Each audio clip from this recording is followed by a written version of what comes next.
loved you since before I can remember. Well, global warming is really happening. This is the actual rate we are adding carbon dioxide gas to the Your atmosphere. CO2 emissions. We have a limited amount of time to resolve it, and it concerns everyone. Change to me is really an opportunity for us as a collective society, where we want to move forward to. We need truly to transform our economy, protect our security, and save our planet from the debate of climate change. What we need is a lot more photosynthesis. Put a price on carbon now. Charging for every tonne released would help carbon junkies break the habit, and we'd have cash to spend on new ways to avoid global warming. Climate change is a combined effort. Start now. Start today. When enough people come together, we too will make waves and watch the world into a new era filled with love and connection, freedom for all without oppression. But it is up to you, yes, you watching this behind this screen, to make the effort, because time is of the essence, and only together can we make it. Are you ready to reconnect and reconcile?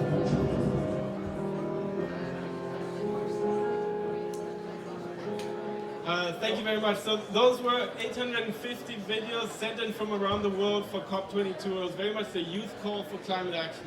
And to continue along that vein of youth, of young people wanting to see the climate solutions that we desperately need, I'd like to invite Inka and Fabian to come up. Come on up.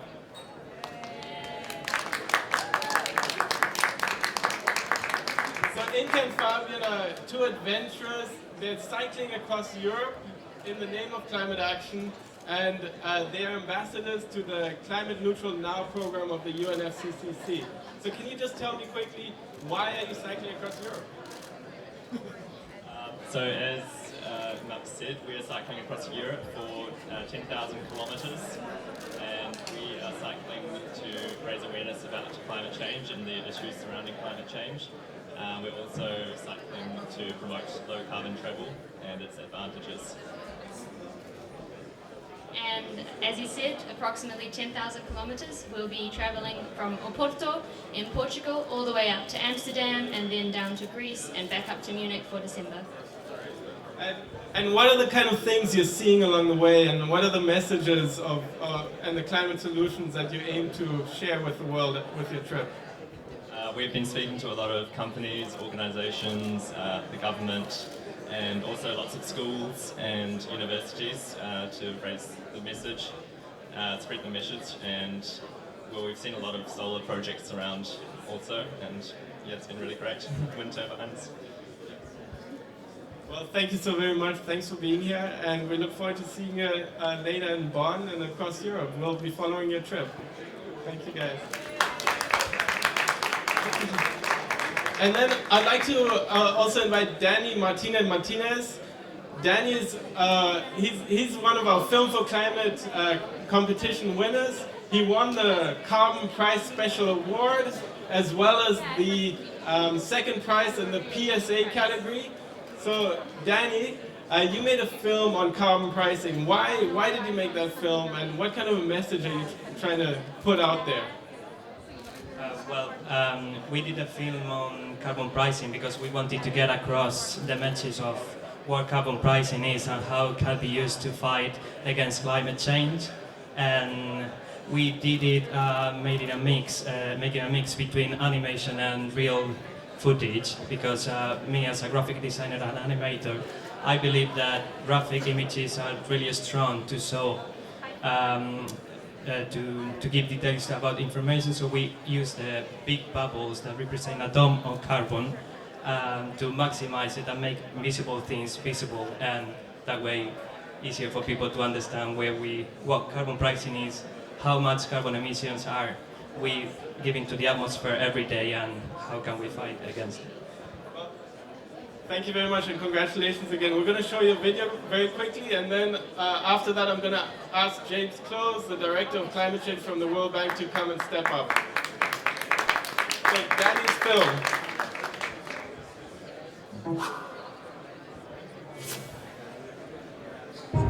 All day, every day, This is the actual rate we are adding carbon dioxide gas to the atmosphere, well over 1,000 tonnes a second. Each of these bubbles contains a tonne of carbon dioxide gas.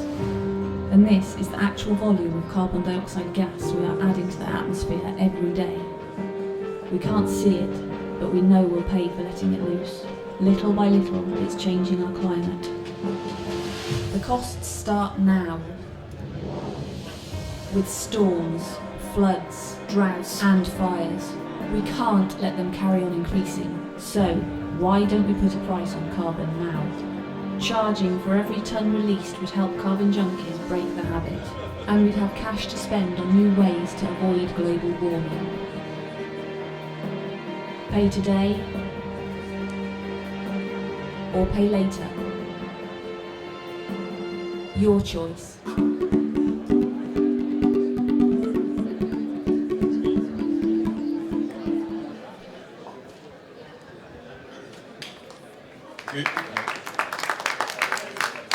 Good afternoon, everybody, and thank you, Max, for that introduction, and thank you to our wonderful young people there in their presentations around carbon pricing and the inspiring story of cycling 10,000 kilometers. I'm in awe of that. I cycled 200 kilometers on Saturday, and that was Sunday, and that was a very, very long way. So I don't know what. I hope you don't feel like I do after doing that. So congratulations for that trip, and we look forward to following that over the course of the next few weeks. Welcome everybody to Innovate for Climate. I think we're going to have a tremendously exciting few days here as we bring together all the actors to enable us to mobilize and accelerate finance for climate action. And we really need all sources of funding to be available to support climate action.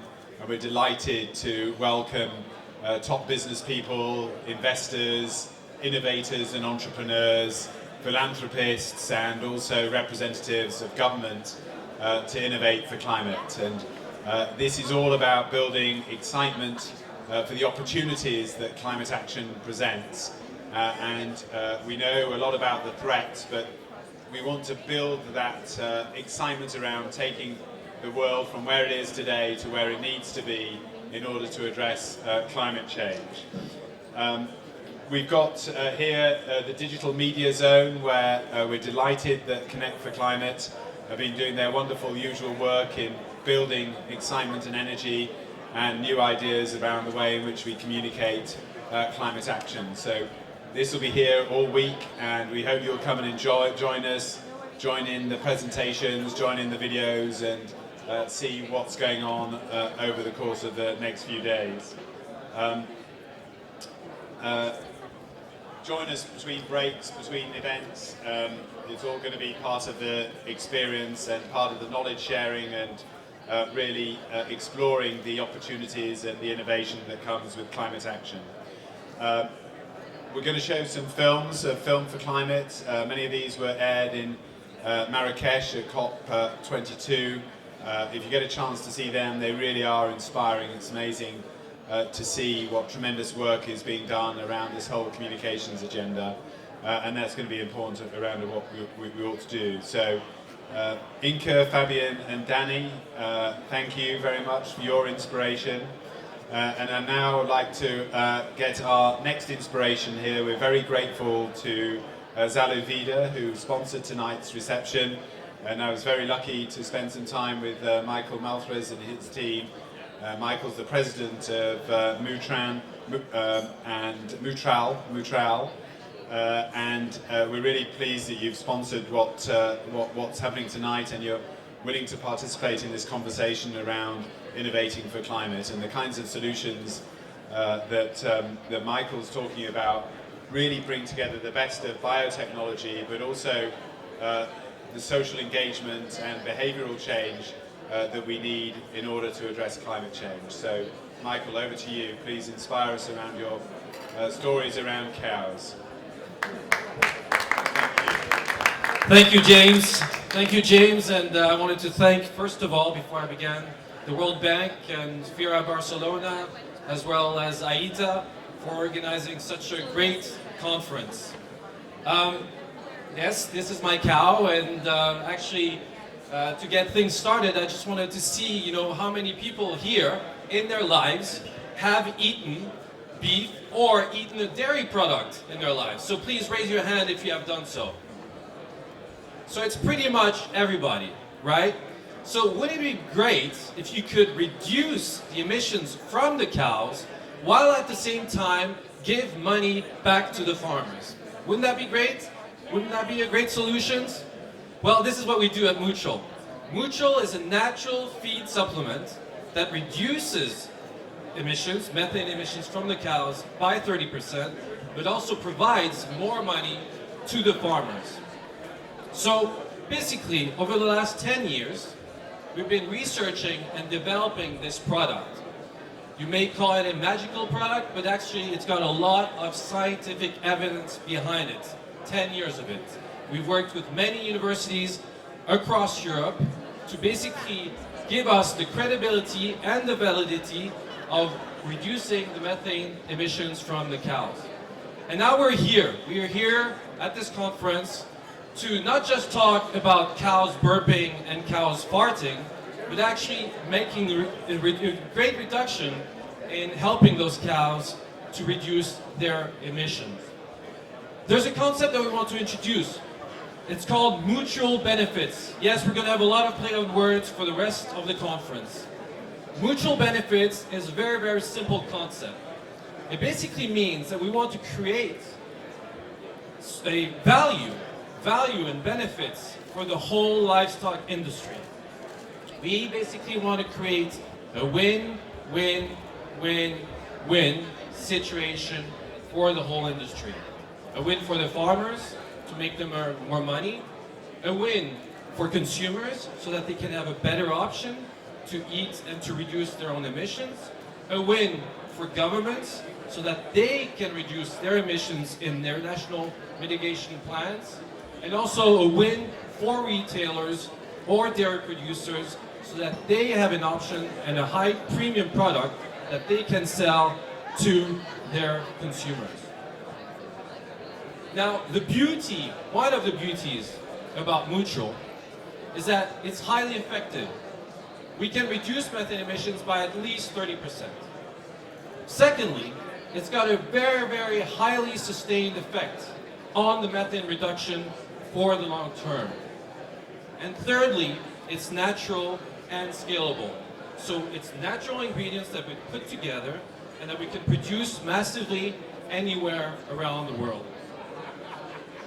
In fact, it's got such a big effect that if we gave Mootral to the majority of the cows on Earth, and by the way, there's 1.5 billion cows on Earth, if anybody knew that, we could reduce emissions by 1 gigaton, by at least 1 gigaton per year. And we could do this right now, because we have this product and we're ready to take it to market with all of you here at this conference. So, I wanted to invite you all to move with us. Move, M-O-O-V-E, with us. It's another play on word. And so that we can really learn about each other, learn how we can mutually benefit each other, and so that we can also make this conference a very highly successful one, so that we can meet the Paris Agreement targets of having a world under 2 degrees. Thank you very much. Let's go have a drink, and let's have fun, and let's enjoy ourselves. Thank you.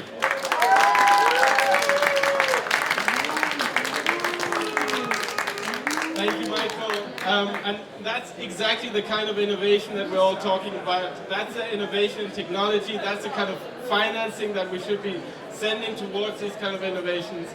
And these are the discussions that we will be presenting over the next 2 days here at the Digital Media Zone. Follow us live on Facebook at facebook.com/connect4climate. Engage with us on Twitter and across all social medias with hashtag #InnovateForClimate.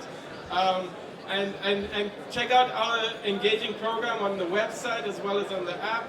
We've got really inspiring speakers from the private sector, from the big multilaterals as well as from NGOs.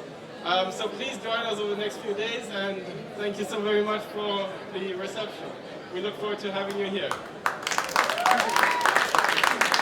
And now we're gonna have some music coming through from our film competition, so please enjoy that. It's music with a climate message.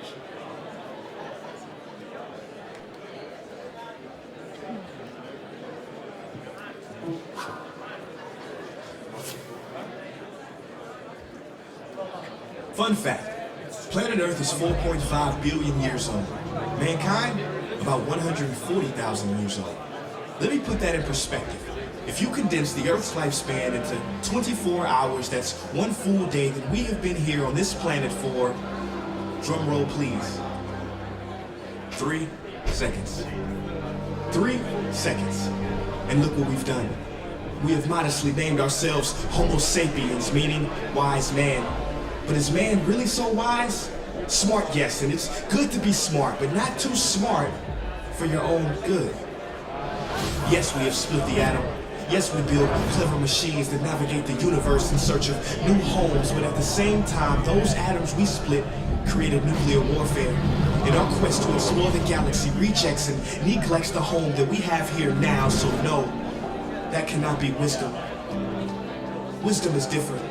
While intelligence speaks, wisdom listens, and we willingly covered our ears to Mother Nature's screams and closed our eyes to all of her help-wanted signs. Wisdom knows that every action has an equal and opposite reaction, so if we were wise, we would not be shocked when we see storms that are stronger than ever before, or more drought, hurricanes, and wildfire than ever before, because there's more pollution than ever before, more carbon, more trees cut down than ever before. At a record pace, we have increased the extinction of animals by 1,000 times the normal rate. What a feat. In the next 10 to 100 years, every beloved animal character in every children's book is predicted to go extinct. Lions gone, rhinos gone, tiger, gorilla, elephant, polar bear gone. In 3 seconds. Species that have been here longer than us will be gone because of us. In this 3 seconds.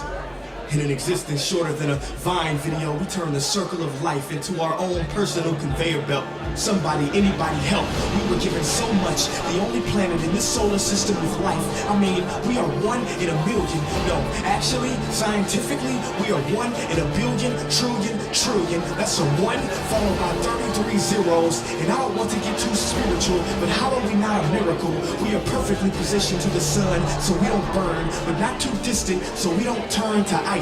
Goldilocks said it best, we are just right. This paradise, where we are given medicine from trees, not coincidentally, but because like the song says, we are family. Literally, everything, every species is connected genetically, from the sunflower to the sunfish. And this is what we must recognize before it's too late, because the real crisis is not global warming, environmental destruction, or animal agriculture. It is us. These problems are symptoms of us, byproducts of us. Our inner reflection, loss of connection has created this misdirection. We have forgotten that everything contributes to the perfection of Mother Nature. Corporations keep us unaware and disconnected, but they have underestimated our strength. Contrary to popular belief, millions are waking up out of their sleep, seeing our home being taken right up under our feet. We cannot allow our history to be written by the wicked, greedy, and loony. It is our duty to protect Mother Nature from those who refuse to see her beauty. Call me crazy, but I believe we should have the right to eat food that's safe, with ingredients we can pronounce, drink water that is clean, marvel at trees, breathe air free of toxins. These are natural rights, not things that can be bargained for in Congress. See, they want you to feel powerless, but it has been said that something as small as the flutter of a butterfly's wing can cause a typhoon halfway around the world. But when enough people come together, we too will make waves and watch the world into a new era, filled with love and connection, freedom for all without oppression. But it is up to you, yes, you watching this behind this screen, to make the effort, because time is of the essence, and only together can we make it to the 4th second.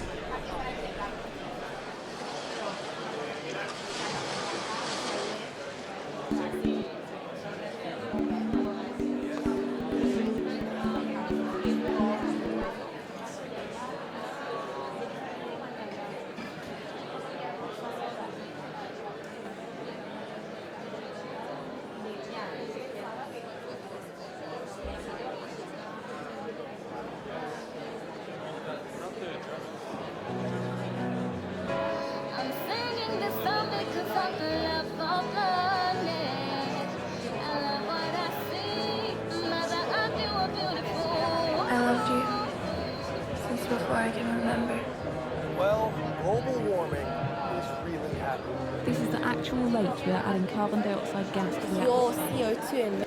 Is really happening. This is the actual rate we are adding carbon dioxide gas to the Your atmosphere. CO2 emissions. You have a limited amount of time to resolve it, and it concerns everyone. Change to me is really an opportunity for us as a collective society, like where we want to move forward to from We here. need truly to transform our economy.